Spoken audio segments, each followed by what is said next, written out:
The FBI ran the DNA through CODIS and got nothing back. That's the sentence that changes everything in this case. CODIS, the Combined DNA Index System, is the federal database that holds genetic profiles from convicted offenders, arrested suspects, and crime scenes across the country. It's how investigators have connected cold cases to perpetrators for 30 years. It's how serial offenders who moved between states and thought they'd gotten away with it ended up in handcuffs. If your DNA is in CODIS, you're eventually findable. That's the whole point of the system. Whoever walked into Nancy Guthrie's home in the early hours of February 1st, whoever took an 84-year-old woman from her bed in her pajamas without her shoes or her phone or anything she owned, that person has never had a DNA sample entered into CODIS. No arrests, no convictions. No prior run-ins with law enforcement that left a genetic record behind. Or they have, and the DNA from Nancy's home isn't good enough to find them. That's the second possibility, and it's the one that's been quietly eating at this investigation for weeks. Here's where things actually stand.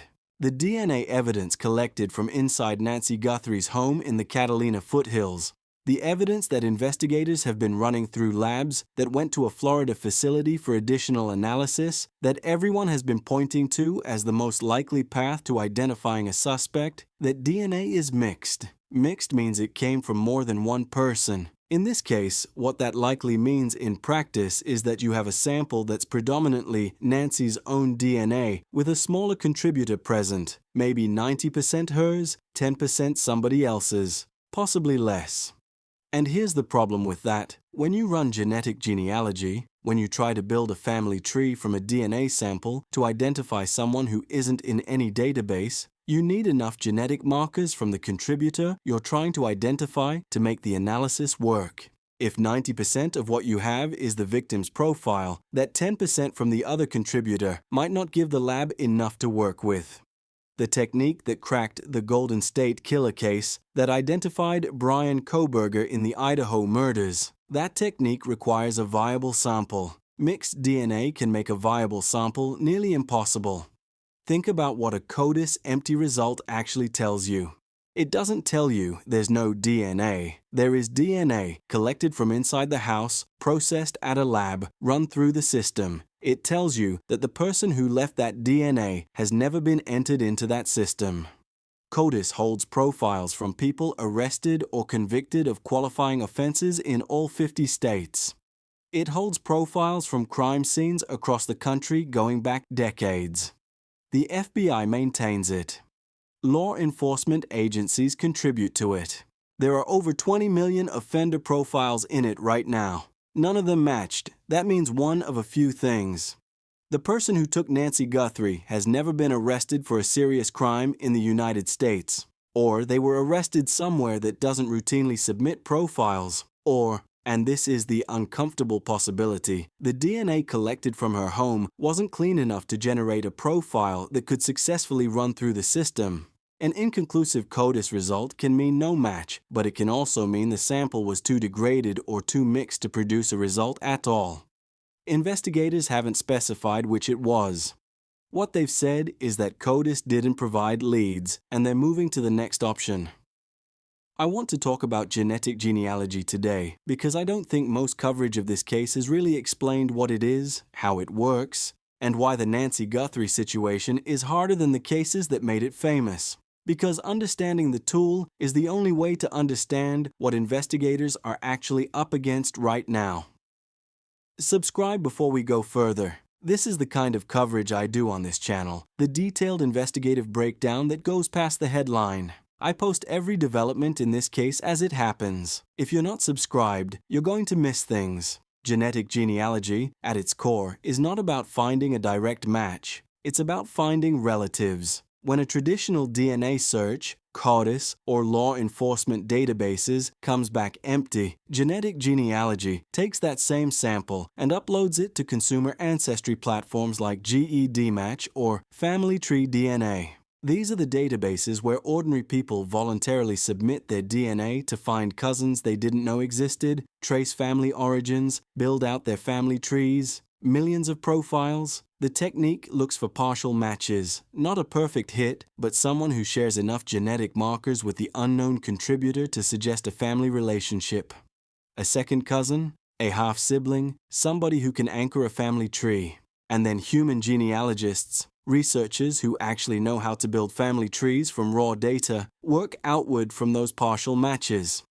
They build branches. They look for descendants who would be the right age, the right geography, the right profile to be the person who left that DNA at a crime scene. I want to pause on GEDmatch for a second because it's interesting from a civil liberties perspective, and it matters for understanding how genetic genealogy has become controversial even as it's become effective. GEDmatch is a consumer platform. People upload their DNA there voluntarily to find relatives, to trace family history. For years, law enforcement could access those profiles without restriction. Then in 2019, GEDmatch changed its terms of service to require users to explicitly opt in to allowing law enforcement access. The opt-in rate dropped significantly, which means the pool available to investigators is smaller than it was at the technique's peak. Family Tree DNA took a different approach. It actively partnered with the FBI in 2019, allowing law enforcement access by default, which generated its own backlash. The landscape right now is a patchwork of platforms with different policies, different user bases, different levels of access. When investigators say they're exploring genetic genealogy options in the Nancy Guthrie case, they're navigating all of that. It sounds almost methodical and clean when you describe it that way. What it actually is incredibly labor-intensive. The Golden State Killer case took investigators years after they had a workable sample because building a family tree from a distant cousin match is genuinely slow work. And that was with a clean, high-quality sample. Nancy Guthrie's case has mixed DNA. Here's what that means in practice, and I want to be precise about this because I think the coverage has been vague. If the unknown contributor represents only a small percentage of the total sample, extracting enough usable genetic markers to upload to an ancestry database becomes technically difficult. The lab has to be able to isolate the secondary contributor's profile from the primary one. In cases where the contamination is minor or where the contributors are closely related, which can sometimes happen, that isolation becomes even harder. An expert quoted in coverage of this case put it clearly. If you have a mixture and 90% is the victim's DNA, that might not be enough for the lab to go forward and get enough markers to make an identification. The word might is doing a lot of work in that sentence. The labs are still trying. The DNA was sent to a specialized facility in Florida precisely because not every lab has the capability to work with degraded or mixed samples. But the honest answer is that this is not a guaranteed path forward. There's also the question of whether the contributor whose DNA was found in that house is even in any ancestry database. GEDmatch has around 1.5 million profiles. Family Tree DNA has roughly 1 million. That sounds like a lot, but the US population is over 300 million. Most people have never submitted a consumer DNA sample. If the person investigators are looking for doesn't have relatives in those databases, or if their relatives haven't uploaded profiles, genetic genealogy doesn't work regardless of sample quality. So when you hear that investigators are exploring genetic genealogy options, the honest translation of that is they've tried the direct route, it didn't work, and they're now attempting a much harder and slower technique that depends on factors partly outside their control. Let me talk about the other major development in this case, because it's one of the more painful investigative dead ends I've seen covered in real time.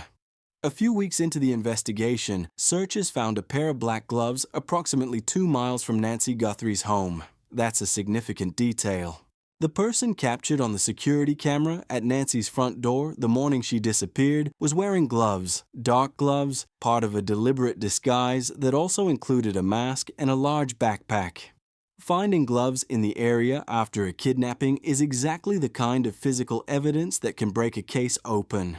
Investigators collected the gloves. DNA was extracted. The sample was processed. The DNA matched a restaurant worker in the area, not a suspect, not connected to the investigation. Someone who works nearby discarded gloves or lost them, and had no idea they'd end up at the center of a federal kidnapping investigation. The sheriff confirmed publicly that the person is not considered part of this case. I've been covering crime long enough to know that investigators follow every lead and that most leads go nowhere. That's just how investigations work. But this one was particularly brutal because the timeline on it, waiting for DNA results that everyone hoped would name a suspect, then getting confirmation that the match was a dead end, that's a specific kind of setback. You prepare yourself for the possibility of bad news. You don't really prepare yourself for the answer being essentially irrelevant. The gloves from the porch guy, the masked figure on the security footage, have not been recovered. Let me describe what the surveillance footage actually shows, because if you've only caught headlines about this case, you might not have seen the detail that former law enforcement professionals have focused on. The FBI released images in mid-February showing a person at Nancy's front door. The figure is wearing a mask, gloves, and an Ozark Trail 25-liter hiker backpack, a specific model sold at Walmart, which is noteworthy because it suggests either deliberate planning to use an untraceable item or the kind of practical thinking that comes from someone who has considered how they'd be identified. What the footage also shows is the person appearing to cover or tamper with the camera. A gloved hand. Part of a plant used to obscure the lens. Someone who knew the camera was there, who took steps to prevent it from capturing useful footage, who understood that digital evidence could be used against them. That's not impulsive. That's considered. The FBI described him as approximately 5'9" to 5'10", average build. That's a lot of men in the United States. If you're still watching and following this case, and there are people in this community who have been tracking every update from day one, hit that subscribe. The next development in this investigation, whenever it comes, I'm going to cover it the same day. Now let's talk about the reward, because the numbers have been shifting in ways that I think tell you something about where the family and law enforcement think this investigation is headed. The Guthrie family announced a reward of $1 million for information leading to Nancy's recovery. $1 million. That's the number that made national news because of how large it is. It's one of the biggest rewards ever posted in a missing person case. The FBI separately added $100,000 for information leading to an arrest and conviction. And then an anonymous donor added another $100,000 to a local crime tip line. Just an anonymous person, no name, no statement, no connection to the family publicly acknowledged, who decided to put $100,000 into the reward pool for this case. Anonymous donors in high-profile cases are interesting to think about. Sometimes they're wealthy individuals who are moved by the coverage. Sometimes they're people with a connection to the case that they'd prefer not to publicize. The sheriff's office hasn't said anything about who this person is. Maybe they don't know. But $100,000 from an anonymous source is not an impulsive gesture. That's a deliberate financial commitment to a specific outcome. The total reward pool now sits at over $1 million. Which raises the question, why hasn't that money produced a result? Tip lines in high-profile cases can receive tens of thousands of calls. The Nancy Guthrie investigation reportedly received over 4,000 tips in a 24-hour period at one point. 4,000. The task force is working through those. Investigators whose entire job right now is triaging and following up on incoming information. The problem with a high-volume tip line is that it becomes resource-intensive in its own right. You need people to sort the credible from the noise. You need follow-up on anything that can't immediately be ruled out. And the noise in a case this famous is extraordinary. Rewards work when someone on the periphery of a crime, someone who knows something, someone who saw something, someone who was told something they later realized was significant, needs a financial incentive to come forward. They're less effective when the perpetrator is completely isolated and nobody in their life knows what they did, or when the information is held by someone who won't come forward regardless of the money. We don't know which situation we're in here. We don't know if there's someone out there sitting on information and weighing their options. We don't know if the perpetrator told anyone. We don't know if the ransom notes, which Savannah Guthrie said she believes are real, represent an active channel of communication that's been kept private for investigative reasons.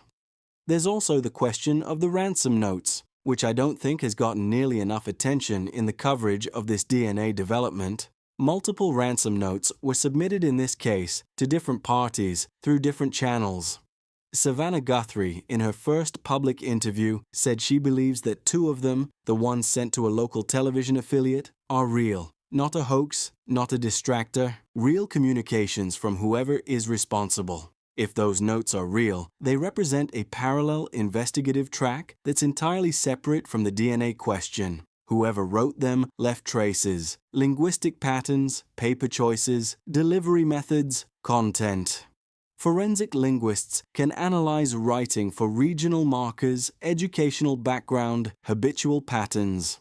The delivery chain, how the notes got to the TV station, creates its own set of questions about access and proximity. If investigators have been quietly working the note track while the public conversation has focused on DNA, the next break in this case might not come from a lab at all. What we do know is that 60-plus days in, with $1 million on the table, with 20 investigators working full-time, with 4,000 tips received in a single day, with DNA in 2 labs, the case is not broken. I want to spend a few minutes on the question that I think gets avoided in the coverage. What happens if the genetic genealogy path doesn't work?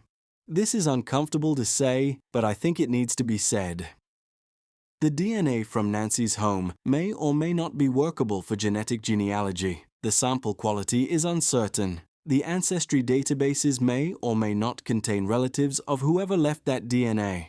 The process, even if it works, is not fast. It takes months in the best case, years in some cases, and the desert environment that the search teams are working in is actively degrading any physical evidence that might still be out there.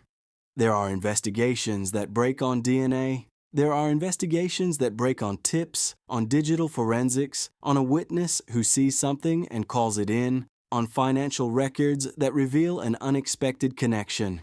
Investigators working this case are pursuing all of those avenues simultaneously. The DNA question is getting the most public attention because it's the most technically legible story. People understand what a DNA match is, understand what it would mean, but it's not the only path forward. What concerns me most, watching this case from the outside, is the convergence of factors working against resolution. The terrain that's destroyed or displaced physical evidence, the mixed DNA that's complicated the most advanced forensic tool available, the reward that produced 40,000 tips worth of noise without producing a confirmed break, the sheriff whose department has unanimously voted against him, and 60-plus days without a suspect named, without an arrest, without the family getting any kind of answer.